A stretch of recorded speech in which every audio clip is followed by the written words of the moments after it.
c'est le carrefour des formations à Lannion aujourd'hui, qui s'adresse à des collégiens de 4e. Quels sont les enjeux de l'orientation au collège actuellement?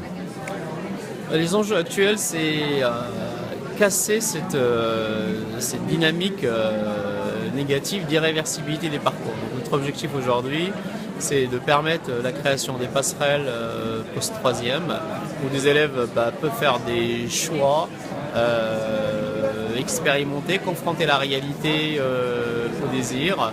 Et depuis après, notre rôle, c'est de pouvoir les accompagner. Comment est-ce qu'on va pouvoir tenir compte de l'évolution de ces souhaits de nos élèves pour après les aider à poursuivre un parcours sans qu'ils soient considérés comme une phase d'échec, même si... Vous avez des exemples d'orientation comme ça qui ne sont pas figés On peut avoir des élèves qui choisissent à la fin de la 3e d'aller vers la voie seconde, une seconde générale et technologique, et au bout de la seconde générale, choisir d'aller vers la voie professionnelle. Donc comment on peut les accompagner sans qu'il y ait besoin de refaire une seconde professionnelle, intégrer une première professionnelle.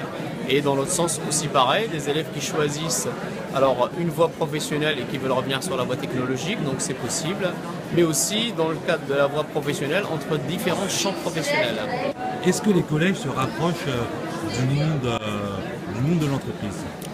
Il y a toujours eu des relations entre le monde éducatif et le monde de l'entreprise. Voilà, ce qu'on peut-être c'était pas généralisé, c'était laissé à l'appréciation, à l'initiative de certains acteurs. Donc aujourd'hui, avec la création de la logique de parcours, et notamment le parcours à venir, qui a pour objectif la découverte du monde économique et professionnel, on voit bien que la prise en compte de l'évolution économique du monde est très importante et comment on l'intègre au cœur des disciplines scolaires.